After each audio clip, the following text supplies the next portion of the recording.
Well, Excellency, as I feared yesterday when I would not promise you anything, you are too late.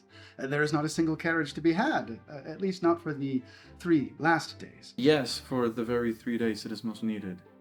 Well, your eternal city is a nice sort of place, Franz. And I had thought Rome was more civilized. Well, that is to say, there is not a single carriage to be had from Sunday to Tuesday. You may have 50, if you please, from now till Sunday. That's something. Today is Thursday. Who knows what may arrive between now and Sunday? 10 or 12,000 visitors will arrive, which will make it more difficult. At least we can have a window in the Corso? Oh, a window.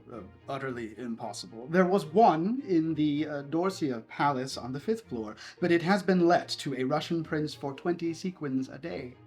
Excellencies, there are very rich people who reserve their windows and their carriages a year in advance. I came to Rome to see the Carnival. I will, though I see it on stilts. Bravo out there, an excellent idea. Maybe we'll disguise ourselves as monsters or shepherds and we'll have complete success. Do your Excellencies wish to have a carriage from now till Sunday? Do you think we are going to run about on foot in the streets of Rome like lawyers' clerks? When do your Excellencies wish the carriage to be here? In an hour? In an hour it shall be at the door. Where do your Excellencies wish to go? Out of the city by Porta del Popolo and back in by Porta Ardeatina. I would like to show Albert the Colosseum by moonlight. But Excellency, this is impossible. Or at the very least very dangerous, for in an hour it will be dark. Dangerous, and why? On account of the very famous Luigi Vampa. Pray, who may this Luigi Vampa be? She is a bandit. I forewarn you, Signor Pastrini, that I shall not believe one word of what you are going to tell us. But please, begin. Once upon a time. Well, go on. Excellency, if you look upon me as a liar, it is useless for me to continue. I only said so for your interest. Albert is not calling you a liar, Signor Pastrini, but I will believe you. So proceed. Why is taking this route so dangerous? Only this, that you may go out by one gate, but I doubt very much that you will return by another. Why? Because after nightfall, you were not safe 50 yards from the gate. On your honor. Is that true? I do not say this to you, Your Excellency, but to your friend who knows Rome very well and knows that these things are not to be laughed at. I say this bandit of yours is a myth, and never had an exist. And what may a myth be? The explanation would be too long, my dear landlord. She gives her prisoners a set time to find a ransom, and when the time is over and the money is not forthcoming, she blows the prisoner's brains out with a pistol shot, and thus settles the account. Well then. Let's to the Colosseum. By the Porto del Popolo or the streets, Your Excellencies? By the streets, my friend, by the streets. Oh, my dear fellow. Really? I thought you had more courage.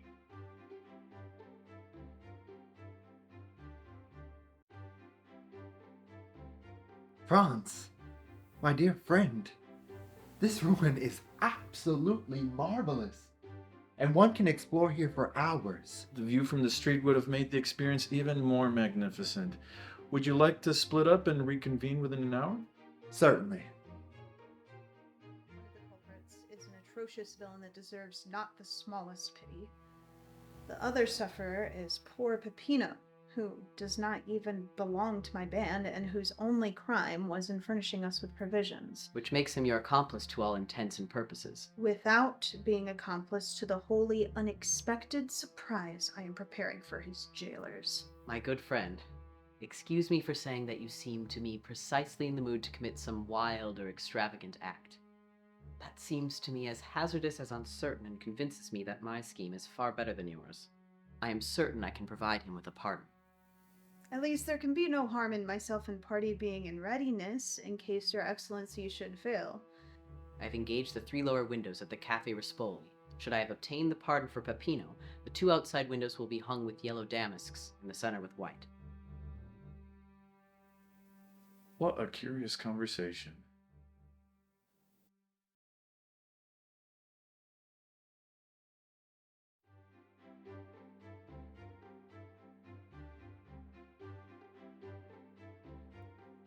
Oh, Franz, good morning. And same to you? You look quite fresh for someone who was out exploring the ruins at all hours. Ah, and even more than that, I have been arranging a little surprise for you. Indeed. And of what nature? Why, you know it is quite impossible to procure a carriage. In this difficulty, an idea has flashed across my brain.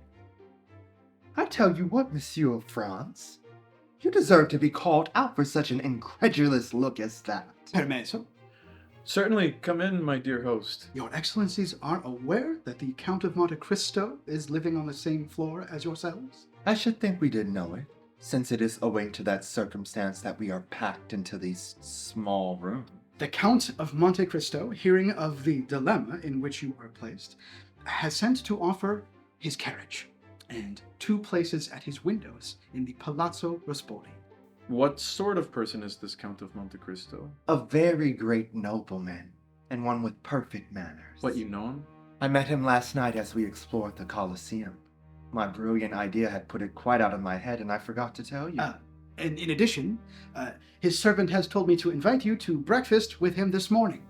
Tell the Count we will do ourselves the pleasure of calling on him.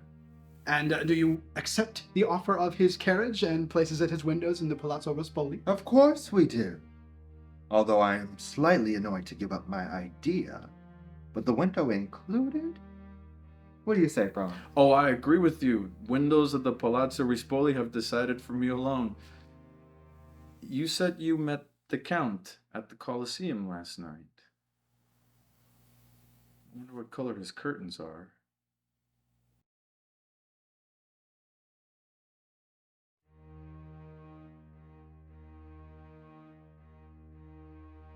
Gentlemen, I pray you excuse me for suffering my visit to be anticipated, but I feared to disturb you by presenting myself earlier at your apartments. Besides, you sent me word that you would come to me, and I have held myself at your disposal. Franz and I have to thank you 1,000 times, Count. You extricated us from a great dilemma. Indeed. As soon as I learned I could in any way assist you, I most eagerly seized the opportunity by offering my services. Come.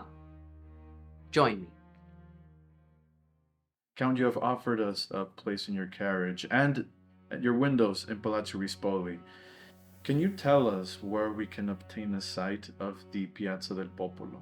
Ah, is there not something like an execution upon the Piazza del Popolo? I told my steward yesterday to attend to this. Perhaps I can render you this slight service also. Monsieur Bertuccio, you have procured me windows looking at the Piazza del Popolo as I ordered you yesterday? Yes, Excellency, but it was very late and I was only able to find one window. That will do, Monsieur Bertuccio. Spare these gentlemen all such domestic arrangements. You have the window, that is sufficient. Give the orders to the driver and be in readiness on the stairs to conduct us to it in 1 hour. But, my dear Count, we shall abuse your kindness. Not at all. On the contrary, you will give me great pleasure. You will, one or the other of you, perhaps both, return it to me at Paris. I must admit, I had no idea we wished to attend an execution today. I read of it yesterday. 2 bandits to be executed at the Piazza del Popolo. Yes. It was at first arranged in this way, but I think since yesterday some change has taken place in the order of the ceremony. Really? Yes. I passed the evening at the Cardinal Rospigliosi's, and there mention was made of something like a pardon for one of the 2 men. Have you ever attended an execution? No, which is why the novelty has struck an interest. I have seen many. The machinations of what society would call justice are of interest to me. In watching them, my first sentiment was horror. The second, indifference. The third, curiosity. Curiosity. What a terrible word. Why so? In life, our greatest preoccupation is death. As for myself, I can assure you of one thing. The more men you see die, the easier it becomes to die yourself. Death, in and of itself, as the ultimate punishment that society seems willing to lay before its members, appears to me wholly unfit for the crimes humanity inflicts upon itself. It is for those crimes that the state cannot punish sufficiently that we have dueling, Count. A man plants madness in your brain, in despair in your heart, and still you think a bullet will be enough? in return for a slow, profound, eternal torture, I would give back the same, were it possible. But this conversation is not fit for before breakfast. We will consider these topics more as we watch the execution, for of course, you must join. As for a carriage, you will have the use of one of mine, and will come and go at my window at the Rispoli.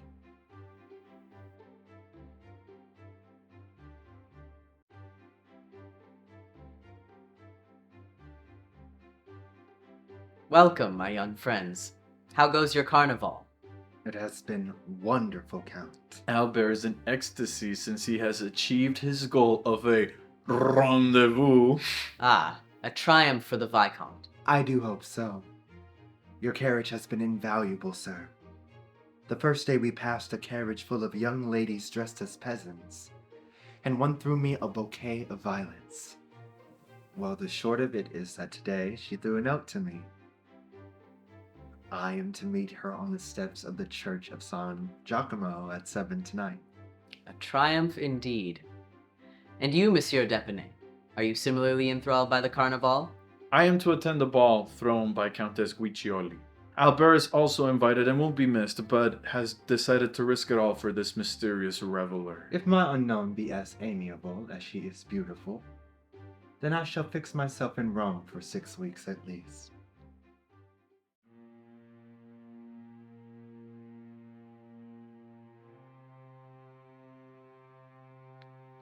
Well, well. You read the postscript? I did indeed. A signature and demand from Luigi Vampa herself. The person who brought the letter is outside waiting for the ransom. That is Albert's signature in that letter, my lord. Do you have the money the bandit demands? Yes, all but 800 piastres. My coffers are open to you, and I hope you will not offend me by applying to anyone but myself.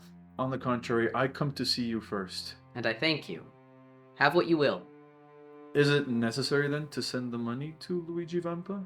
Judge for yourself. The postscript is explicit. I think that if you take the time to reflect, my lord, you would find that there is a way of simplifying the negotiation. How so? If we were to go together to Luigi Vampa, I am sure she would not refuse to you Albert's freedom. What influence can I possibly have over a bandit? Have you not just rendered her a service that can never be forgotten? What is that? You saved one of her crew? Well, well. Who told you that? No matter, I know it. And if I went to seek Vampa, would you accompany me? If my society is not disagreeable. Be it so. It is a lovely night, and a walk outside Rome will do us both good. Shall I take any arms? For what purpose? Any money? It is useless. Where's the man who brought the letter? In the street? He awaits the answer. Yes. I must learn where we are going. I will summon him hither. It is useless, he would not come up. To your apartments, perhaps. But he will not make any difficulty at entering mine.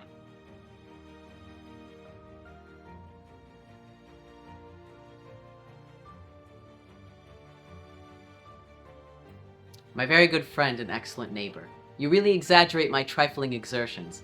You owe me nothing but that of saving you some 20,000 francs, and since I did not pay the sum out myself, it is nothing. All that, however, has nothing to do with my obligations to you. And I now come to ask you whether in my own person, my family, or connections, I can in any way serve you.